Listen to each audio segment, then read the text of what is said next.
آپ کو نہ بتاؤں تو گویا کہ میں آپ کے ساتھ خیانت کروں۔ ڈاکٹر صاحب ایک سوال یہ کہ ڈاکٹر عافیہ صدیقی کی طرح اٹھائے جانے سے خوف آتا ہے، اور ہمارا ایک بچہ بھی آپ کی تنظیم میں ہے، ہر وقت دھڑکا لگا رہتا ہے، گورنمنٹ کا اور باہر کی دنیا دشمن بنی ہوئی ہے، کیا جواب ہے؟ اس سے بچنے کی تو ایک ہی شکل ہے کہ آپ خودکشی کر رہے ہیں۔ You have to live with it۔ کہاں جائیں گے آپ؟ ملک چھوڑ کے چلے جائیں گے؟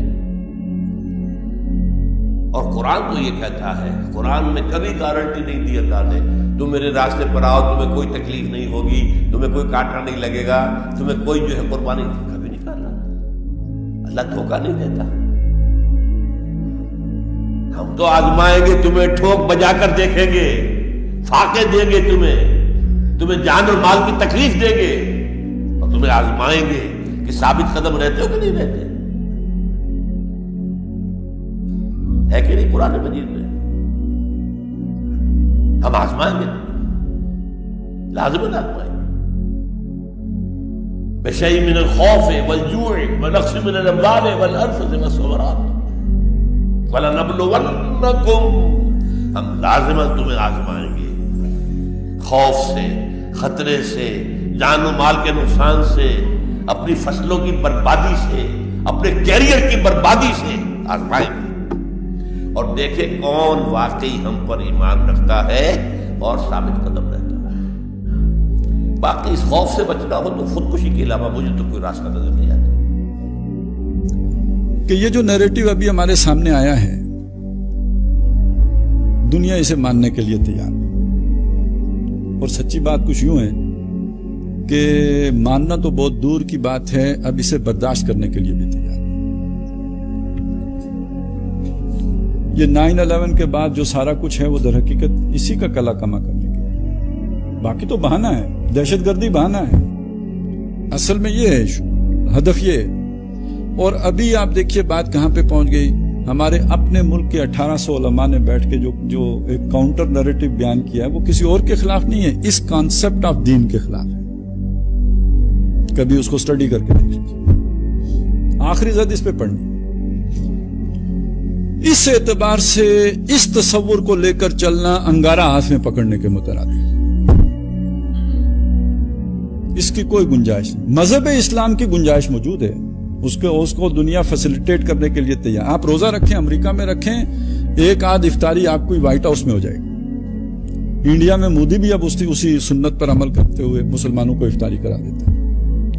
لیکن آپ اگر پولیٹیکل ورژن رکھیں اسلام کا تو یہ دنیا گوارا کرنے کے لیے تیار، پھر آپ کی لڑائی ہوگی، جس کا مطلب پھر یہ کہ اب اس معاملے میں دنیا فاشسٹ ہو گئی۔ بندہ مس ہو جائے، گم ہو جائے، غائب ہو جائے، کوئی نہیں پوچھنے والا۔ کیوں بھائی؟ اس لیے کہ یہ تو اس کو بریکٹ کر دیا گیا ٹیررزم کے ساتھ۔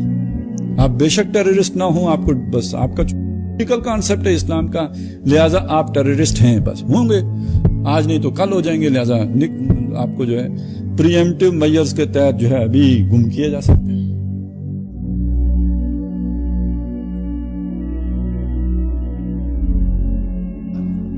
آس توڑ دیجئے، نہیں ہوگا، کچھ نہیں ہوگا، لیکن ہمیں جو کچھ کرنا ہے اپنے احساس فرض کے تحت کرنا۔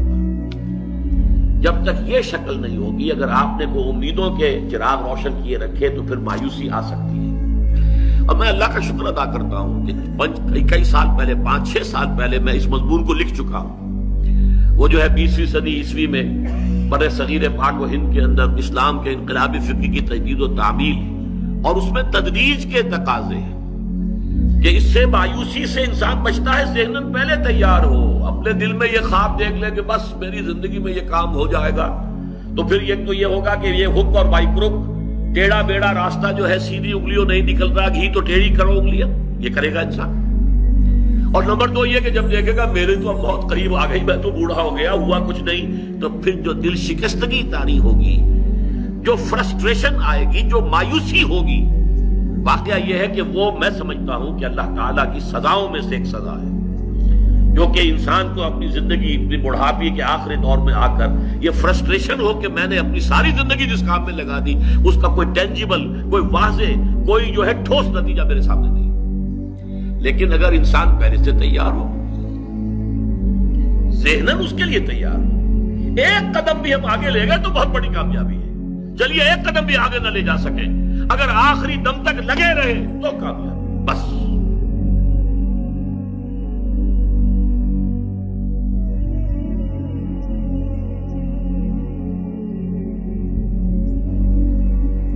وہ منکر کا حکم دیتے ہیں اور نیکی سے روکتے ہیں, جبکہ اہل ایمان کا کیا آیا, یامرون بالمعروف وینہون عن المنکر والمؤمنون والمؤمنات بعضهم اولیاء بعض یامرون بالمعروف وینہون عن المنکر. یہاں جو قابل غور بات ہے وہ یہ ہے کہ یہ منکر کون سا تھا جس کا وہ حکم دیتے تھے, وہ معروف کون سا تھا جس سے وہ روکتے تھے. منکر کا حکم دیتے تھے, لا تنفقوا علی من عند رسول اللہ. ظاہر بات ہے وہ زنا کا حکم تو نہیں دیتے تھے ایک دوسرے کو, چوری کا مشورہ تو نہیں دیتے تھے, ڈاکے کا مشورہ تو نہیں دیتے تھے, یہ مشورہ تو نہیں دیتے تھے. یہاں کون سا منکر ہے کون سا معروف ہے, روکتے تھے اللہ کے دین کی جد و جہد سے. لا تنفقوا علی من عند رسول اللہ حتی ينفضوا لا تنفروا فی الحر. مت نکلو اس گرمی کے اندر, کیا تمہاری مت ماری گئی ہے. مشورہ کیا دیتے تھے, ہمارے راستے پر چلے آؤ, اتبعوا سبیلنا ولنحمل خطایاکم. یہ جد و جہد کے حوالے سے معروف اور منکر ہے, یہ عام اخلاقی اعتبار سے معروف اور منکر نہیں ہے. جب اس تقابل میں آئے گا منافقین اور مومنین کا, کہ مومنین کا کردار اور منافقین کا کردار, اس لیے کہ وہاں پر وہ روکتے جو تھے, نماز پڑھنے سے نہیں روکتے تھے, وہ کہاں روکتے تھے نماز پڑھنے سے, روزہ رکھنے سے نہیں روکتے تھے, وہ روکتے تھے کس چیز سے, انفاق فی سبیل اللہ سے, قتال فی سبیل اللہ سے. لا تنفروا فی الحر قل نار جہنم اشد حرا لا تنفقوا علی من عند رسول اللہ حتی ينفضوا. وہ کہتے تھے, حکم دیتے تھے جھوٹ بولو. حضرت کعب ابن مالک کو کہا ان منافقین نے, کیا تمہاری مت ماری گئی ہے, تم بھی ذرا جھوٹی قسم کھاتے تھے کہ حضور میں مجبور تھا, میری یہ مصیبت تھی, میری تو یہ مصیبت میں تو نہ پڑتے, تمہارا بائیکاٹ ہو گیا, زندگی جو ہے تمہارے اوپر اجیرن ہو گئی ہے. اذا ضاقت بہم الارض بما رحبت, زمین اپنی ساری کشادگی اور وسعت کے باوجود جو ہے ان کے اوپر تنگ پڑ گئی تھی. یہ اس سے بچ جاتے, جھوٹ بولتے تھے, جھوٹ بولتے تھے, نجوا کا حکم دیتے تھے. وہ جو جماعت کی جو نظم ہے اس کو ڈھیلا کرنا, قائد جو ہے اس کے خلاف سرگوشیاں کرنا, اس سے بددل کرنا, یہ کام ہے اصل میں کہ جس کو کہا جا رہا ہے کہ ان لوگوں کا معاملہ یہ ہے کہ یامرون بالمنکر وینہون عن المعروف. منافق مرد اور منافق عورتیں سب ایک دوسرے کے ہم رنگ ہیں, برائی کا حکم دیتے ہیں اور بھلائی سے منع کرتے ہیں اور اپنے ہاتھ خیر سے روکے رکھتے ہیں. یہ اللہ کو بھول گئے تو اللہ نے بھی انہیں بھلا دیا, یقیناً یہ منافق ہی فاسق ہیں. اپنے ہاتھ خیر سے روکے رکھتے ہیں. یہ تمام منافقین کی مشترک خصوصیت ہے. ان سب کو برائی سے دلچسپی اور بھلائی سے عداوت ہوتی ہے. کوئی شخص برا کام کرنا چاہے تو ان کی ہمدردیاں, ان کے مشورے, ان کی ہمت افزائیاں, ان کی اعانتیں, ان کی سفارشیں, ان کی تعریفیں اور مدح سرائیاں سب اس کے لیے وقف ہوں گی. دل و جان سے خود اس برے کام میں شریک ہوں گے, دوسروں کو اس میں حصہ لینے کی ترغیب دیں گے, کرنے والے کی ہمت بڑھائیں گے, اور ان کی ہر ادا سے یہ ظاہر ہوگا کہ اس برائی کے پروان چڑھنے ہی سے کچھ ان کے دل کو راحت اور ان کی آنکھوں کو ٹھنڈک پہنچتی ہے. بخلاف اس کے کوئی بھلا کام ہو رہا ہو تو اس کی خبر سے ان کو صدمہ ہوتا ہے, اس کے تصور سے ان کا دل دکھتا ہے, اس کی تجویز تک انہیں گوارا نہیں ہوتی, اس کی طرف کسی کو بڑھتے دیکھتے ہیں تو ان کی روح بے چین ہونے لگتی ہے. ہر ممکن طریقے سے اس کی راہ میں روڑے اٹکاتے ہیں اور ہر تدبیر سے یہ کوشش کرتے ہیں کہ کسی طرح وہ اس نیکی سے باز آ جائے, اور باز نہیں آتا تو اس کام میں کامیاب نہ ہو سکے. پھر یہ بھی ان سب کا مشترک خاصہ ہے کہ نیکی کے کام میں خرچ کرنے کے لیے ان کا ہاتھ کبھی نہیں کھلتا, خواہ وہ کنجوس ہوں یا بڑے خرچ کرنے والے. بہرحال ان کی دولت یا تو تجوریوں کے لیے ہوتی ہے یا پھر حرام راستوں سے آتی اور حرام ہی کے راستوں میں بہہ جاتی ہے. بدی کے لیے چاہے وہ اپنے وقت کے قارون ہوں, مگر نیکی کے لیے ان سے زیادہ مفلس کوئی نہیں ہوتا. وَلَنَبْلُوَنَّكُمْ بِشَيْءٍ مِّنَ الْخَوْفِ وَالْجُوعِ. اب یہ ہے کہ پہلے سے دکھا دیا, اللہ تعالیٰ دھوکہ نہیں دینا چاہتا. دیکھ لو جس راہ میں قدم رکھا ہے, اب آزمائشیں آئیں گی, تکلیفیں آئیں گی, رشتہ دار ناراض ہوں گے, بیوی شوہر سے لڑے گی، شوہر بیوی سے لڑے گا، اولاد والدین سے جدا ہوگی، یہ سب کچھ ہوگا، فساد ہوگا، فتور ہوگا، تصادم ہوگا، جان و مال کا نقصان ہوگا۔ وَلَنَبْلُوَنَّكُمْ، ہم لازماً آزمائیں گے تمہیں بِشَيْءٍ مِّنَ الْخَوْفِ، خوف کی کیفیت سے، وَالْجُوعِ، بھوک، فاقے، کیسے کیسے فاقے آئے، کیا ہوا ہے غزوہ احزاب میں، کیا ہوا ہے جو اس سے بعد جو جیش العسرہ ہے، تبوک کی جنگ ہے، وَنَقْصٍ مِّنَ الْأَمْوَالِ وَالْأَنفُسِ وَالثَّمَرَاتِ، اور نقصانات ہوں گے مالی بھی جانی بھی، اور ثمرات۔ اب ثمرات یہاں دو معنی دے رہا ہے، کیونکہ مدینے والوں کی جو تھی اصل جو ان کی معیشت تھی وہ زرعی تھی، پھل، خاص طور پر کھجور، یہ ان کی پیداوار تھی، جسے آج کل آپ کہتے ہیں کیش کراپ جو ہے ان کی، وہ یہ تھی۔ اب ایسا بھی ہوگا کہ فصل تیار کھڑی ہے، اگر اسے اتارا نہ کھجور سے تو ضائع ہو جائے گی، اور ادھر سے تبوک کا حکم آ گیا، نکلو اللہ کی راہ، یہ ساری فصل ضائع ہو جائے گی۔ امتحان ہو گیا کہ نہیں؟ اور اس کے علاوہ ایک اور ہے اس کا مفہوم، انسان کچھ بہت محنت کرتا ہے، جد و جہد کرتا ہے، کیریئر بناتا ہے، اپنا ایک مقام بنا لیتا ہے اس کیریئر میں، اس پروفیشن میں، اس راستے پر آتا ہے تو کچھ اور ہی شکل اختیار کرنی پڑتی ہے۔ وہ تجارت کے زمانے میں جو محنت کی تھی، وہ کیریئر کو جمانے میں جو محنت کی تھی، وہ سارا کا سارا معاملہ جو ہے وہ کھو کر پھر اس وادی میں آنا پڑتا ہے۔ وَلَنَبْلُوَنَّكُمْ، یہ بھی ثمرات ہیں نا، محنت کے ثمرات۔ وَلَنَبْلُوَنَّكُمْ بِشَيْءٍ مِّنَ الْخَوْفِ وَالْجُوعِ وَنَقْصٍ مِّنَ الْأَمْوَالِ وَالْأَنفُسِ وَالثَّمَرَاتِ وَبَشِّرِ الصَّابِرِينَ، اور اے نبی بشارت دیجئے صابروں کو، صبر کرنے والوں کو۔ یہ کون ہے؟ الَّذِينَ إِذَا أَصَابَتْهُم مُّصِيبَةٌ، وہ لوگ کہ جن کو جب بھی کوئی مصیبت آئے، قَالُوا إِنَّا لِلَّهِ وَإِنَّا إِلَيْهِ رَاجِعُونَ، وہ کہتے ہیں ہم اللہ ہی کے تو ہیں، اللہ ہی کی طرف ہمیں لوٹ جانا ہے، کل بھی جانا تھا، آج چلے جائیں، حاضر ہیں، جتنی جلدی بلا لیں۔ نشان مرد مومن باتوں گویم، جو مرگ آیا تبسم مر لبے اوست، مرد مومن کی تو نشانی یہی ہے کہ جب موت آئے تو مسرت کے ساتھ اس کے چہرے پر، اس کے ہونٹوں پر مسکراہٹ ہو۔ یہ ایمان، جو میں نے کہا تھا لٹمس ٹیسٹ یہ ہے کہ بندہ مومن اس دنیا میں زیادہ رہنے کی خواہش نہیں کر سکتا۔ لائف از اے لائبلٹی، جو لمحہ آ رہا ہے اس کا حساب دینا ہوگا، تو جتنی عمر بڑھ رہی حساب بڑھ رہا ہے۔ It's not an asset, it's a liability.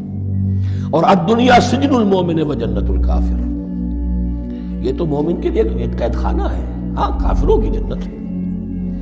وَبَشِّرِ الصَّابِرِينَ الَّذِينَ إِذَا أَصَابَتْهُم مُّصِيبَةٌ قَالُوا إِنَّا لِلَّهِ وَإِنَّا إِلَيْهِ رَاجِعُونَ أُولَٰئِكَ عَلَيْهِمْ صَلَوَاتٌ مِّن رَّبِّهِمْ وَرَحْمَةٌ، یہ ہیں وہ لوگ کہ جن پر ہر وقت اللہ کی عنایتوں کا نزول ہوتا رہتا ہے اور رحمت کی بارش ہوتی رہتی ہے۔ وَأُولَٰئِكَ هُمُ الْمُهْتَدُونَ، اور یہی لوگ ہیں ہدایت یافتہ، جنہوں نے واقعتاً ہدایت کو اختیار کیا ہے۔ اور جو ایسے مرحلے پر ٹھٹک کر کھڑے رہ جائیں، پیچھے رہ جائیں، پیچھے بیٹھ جائیں، پیٹھ موڑ لیں، وہ گویا کہ ختم ہوا ان کا معاملہ۔ ام حسبتم، اب بڑی سخت آیت آ رہی ہے، یہ بھی بڑی لرزا دینے والی آیت ہے۔ اب دیکھیے صحابہ کرام میں سے ایک بڑی تعداد تھی کہ جو مکے کی سختیاں جھیل کر آئے تھے، مہاجرین، ان کے لیے تو اب جو بھی مراحل آئندہ آنے والے تھے وہ کوئی ایسے ثقیل نہیں تھے، ایسے مشکل نہیں تھے۔ وہ سختیاں تو وہاں نہیں انہوں نے جھیلنی تھی کہ جو کہ مکے میں مہاجرین نے جھیلی تھی، تو اب ان سے ہے خاص طور پر روئے سخن۔ اگرچہ خطاب عام ہے، اور یہ قرآن مجید میں عام طور پر آپ کو ملے گا کہ الفاظ عام ہیں، لیکن آپ اگر دیکھیں گے تو روئے سخن کسی خاص طبقے کی طرف ہے، تو یہاں در حقیقت ان کو بتایا جا رہا ہے۔ ام حسبتم ان تدخلوا الجنہ، کیا تم نے یہ سمجھا تھا کہ جنت میں داخل ہو جاؤ گے؟ ولما یاتکم مثل الذین خلوا من قبلکم، حالانکہ ابھی تک تو تمہارے اوپر وہ حالات و واقعات تو وارد ہی نہیں ہوئے جو ان پر ہوئے تھے جو تم سے پہلے تھے۔ مستہم الباساء، انہیں آ لیا، پہنچی ان کو سختی بھوک کی، والضراء، اور تکالیف، وزلزلوا، اور وہ ہلا مارے گئے، حتی یقول الرسول والذین آمنوا معہ متی نصر اللہ، یہاں تک کہ پکار اٹھا وقت کا رسول اور جو ان کے ساتھ اہل ایمان تھے، کب آئے گی اللہ کی مدد؟ الا ان نصر اللہ قریب، یا اب انہیں یہ خوشخبری دی گئی کہ آگاہ ہو جاؤ، اللہ کی مدد قریب ہے۔ یعنی اللہ آزماتا ہے، یہ وہی بات ہے جو اس سے پہلے آ چکی ہے 19ویں رکوع میں بالکل شروع میں۔ وَلَنَبْلُوَنَّكُمْ بِشَيْءٍ مِّنَ الْخَوْفِ وَالْجُوعِ وَنَقْصٍ مِّنَ الْأَمْوَالِ وَالْأَنفُسِ وَالثَّمَرَاتِ، ہم لازماً آزمائیں گے۔ یہ کوئی پھولوں بھرا راستہ نہیں ہے، پھولوں کی سیج نہیں ہے، حق کا راستہ ہے، یہ کانٹوں بھرا بستر ہے، کانٹوں بھرا راستہ ہے، اس کے لیے ذہناً تیار ہو جاؤ۔ در رہے منزل لیلا کہ خطر ہاست بسے، شرط اول قدمی نفس کے مجنوں باشی، دیکھ سمجھ کر آؤ۔ ام حسبتم ان تدخلوا الجنة ولما يأتكم مثل الذين خلوا من قبلكم مستهم البأساء والضراء وزلزلوا حتى يقول الرسول والذين آمنوا معه متى نصر الله ألا إن نصر الله قريب۔ یہ آیت پھر مسلمانوں کو، صحابہ کرام کو سورہ صف میں یہ خوشخبری سنائی گئی جبکہ غزوہ احزاب واقع ہو چکا تھا اور شدید ترین امتحان سے محمد الرسول اللہ اور ان کے صحابہ گزر چکے تھے کامیابی کے ساتھ، تب انہیں خوشخبری دی گئی ہے۔ سورہ صف اس وقت نازل ہوئی ہے، وَأُخْرَىٰ تُحِبُّونَهَا نَصْرٌ مِّنَ اللَّهِ وَفَتْحٌ قَرِيبٌ۔ اب تمہارے لیے وہ خوشخبری ہے، اے نبی بشر المومنین، اپنے اہل ایمان ساتھیوں کو بشارت دے دیجئے کہ اب وہ وقت آ گیا ہے کہ اللہ کی نصرت کے دروازے کھلتے چلے جائیں گے۔